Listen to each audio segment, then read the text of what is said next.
শীত এলেই প্রায় সব বাড়িতেই এই রেসিপিটি করে থাকে। আজ আমি একটু ভিন্নভাবে এই রান্নাটি করে দেখাবো। আসসালামু আলাইকুম এভরিওয়ান, সবাই কেমন আছেন? সবাইকে জানাই অনেক অনেক শুভেচ্ছা ও স্বাগত। আজ রয়েছে আলু, ফুলকপি, কুমড়ো বড়ি ও মাছ দিয়ে মজাদার একটি ঝোল রেসিপি। আশা করছি পুরো রেসিপিটি দেখে নেবেন, আপনাদের কাছে ভালো লাগবে। তো এই রেসিপি করার জন্য এখানে আমি সব কিছুই রেডি করে নিয়েছি। আলু নিয়েছি, ফুলকপি নিয়েছি, সাথে একটি টমেটো নিয়েছি আর কিছুটা পরিমাণ কুমড়ো বড়ি নিয়েছি। সবগুলো রেডি করে নিয়েছি, এখন রান্না করে নেওয়ার পালা। এদিকে আমি মাছগুলোকেও রেডি করে নিয়েছি। আমি এখানে কিছুটা কাতলা মাছ নিয়েছি কয়েক পিস। মাছগুলোকে ভালো মতো করে ধুয়ে লবণ হলুদ দিয়ে মাখিয়ে রেখেছি। এখন এই মাছগুলোকে ভেজে নেব, তার জন্য আমি তেল দিয়ে নিয়েছি। এখন মাছগুলোকে তেলের মধ্যে দিয়ে একটু কড়া করে ভেজে নেব। আপনারা চাইলে মাছ ভাজা ছাড়াও রান্না করতে পারেন, তবে ভাজা মাছ দিলে মাছগুলো ভেঙে যাওয়ার চান্স থাকে না। তো মাছগুলোকে আমি কড়া করে ভেজে নিয়েছি। এখন সবগুলো মাছকে তেল থেকে উঠিয়ে নেব। এই তেলেই আমি কুমড়ো বড়িগুলোকে হালকা একটু ভেজে নেব। আপনারা কি এভাবে রান্না করেন? তরকারিতে দেওয়ার আগে কুমড়ো বড়িগুলোকে একটু হালকা ভেজে নিতে হয়। মিডিয়াম আঁচে 1 মিনিটের মতো ভেজেই আমি এগুলোকে উঠিয়ে নেব। এখন এই প্যানেই আমি ফুলকপিগুলোকে একটু ভেজে নেব। ফুলকপিগুলো কিন্তু আমি সেদ্ধ করি নাই, কাঁচা অবস্থাতেই এগুলোকে হালকা একটু ভেজে নেব। তো ফুলকপিগুলোকে ভালো মতো করে একটু লাল লাল করে ভেজে নেব। দেখবেন তরকারির ঝোলের মধ্যে এরকম করে ফুলকপি ভেজে নেবেন, ফুলকপিগুলো আস্ত আস্তই থেকে যাবে আর ভেঙে যাবে না। তো ফুলকপিগুলো ভাজা হয়ে গেছে, এগুলোকে আমি প্যান থেকে নামিয়ে নিয়েছি। এদিকে আমি একটু বড় সাইজের কড়াই নিয়েছি, এর মধ্যে দিয়ে নিচ্ছি কিছুটা পরিমাণ তেল। আমি এখানে প্রায় 5 চা চামচের মতো তেল নিয়েছি।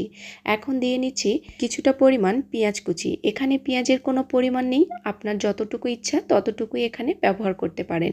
তো আমি পেঁয়াজটাকে তেলের মধ্যে কিছুটা সময় নিয়ে ভেজে নেব। তো পেঁয়াজ ভাজার আগেই এর মধ্যে আমি কিছুটা তেজপাতা আর একটি সাদা এলাচ দিয়ে নিয়েছি। এখন পেঁয়াজটাকে হালকা ব্রাউন কালার করে ভেজে নেব। এই মশলার গন্ধ পেঁয়াজের মধ্যে চলে যাবে, তখন পেঁয়াজ থেকে একটা সুন্দর স্মেল বেরিয়ে আসবে। তো এখন এখানে কিছুটা পরিমাণ পানি দিয়ে নিচ্ছি। এরপর সব মশলাগুলো দিয়ে নেব।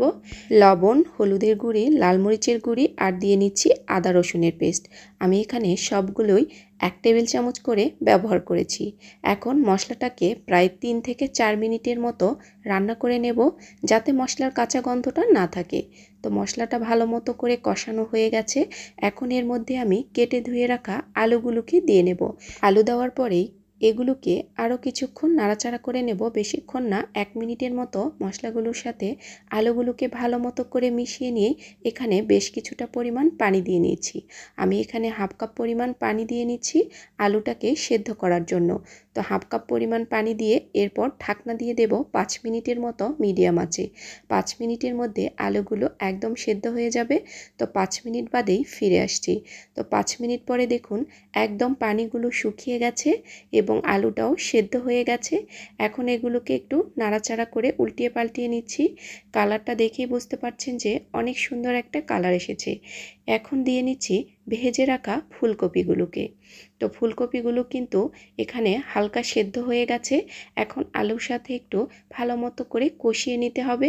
তো এখন এর মধ্যে আমি টমেটোগুলো দিয়ে নিচ্ছি। আগে দিলে টমেটোগুলো গলে যাবে, সেজন্য আমি টমেটোগুলো পরে ব্যবহার করেছি। তো ভালো মতো করে একটু কষিয়ে নেব।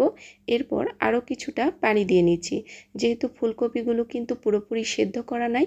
এখন পানি দিয়ে আবার একবার আমি ঢাকনা দিয়ে দেব 5 মিনিটের মতো। তো এর আগেই আমি ঢাকনা দেওয়ার আগেই কুমড়ো বড়িগুলোকে দিয়ে নিচ্ছি, কারণ এই কুমড়ো বড়িগুলো সেদ্ধ হতে একটু সময় লাগে, সেজন্য আমি আগেই দিয়ে নিয়েছি। তো আমার চ্যানেলে যারা নতুন এসেছেন অবশ্যই আমার চ্যানেলটিকে সাবস্ক্রাইব করে রাখবেন পরবর্তী আরও নতুন নতুন রেসিপি দেখার জন্য। তো পানিটা একদম শুকিয়ে গেছে। তো এখন ভালো মতো করে একটু নেড়ে চেড়ে কষিয়ে নেব। বেশি কষাতে যাবেন না, তাহলে আবার সব কিছু ভেঙে যাবে। তো আমি সব কিছু নেড়ে চেড়ে নিয়ে এখানে ঝোলের জন্য বেশ কিছুটা পরিমাণ পানি দিয়ে নিয়েছি। এখন আমি ভেজে রাখা মাছগুলোকেও দিয়ে নেব। তো মাছগুলোও দিয়ে নিয়েছি। এখন ঢাকনা দিয়ে 5 মিনিট মিডিয়াম আঁচে এটাকে রান্না করে নেব। 5 মিনিট বাদে ফিরে এসেছি। একদম রেডি হয়ে গেছে কুমড়ো বড়ি দিয়ে আলু ফুলকপির ঝোল। আর এটা খেতে দুর্দান্ত লাগে। আপনারাও নিশ্চয়ই বাসায় এভাবেই তৈরি করেন। যদি না করে থাকেন একবার হলেও এভাবে তৈরি করে দেখবেন।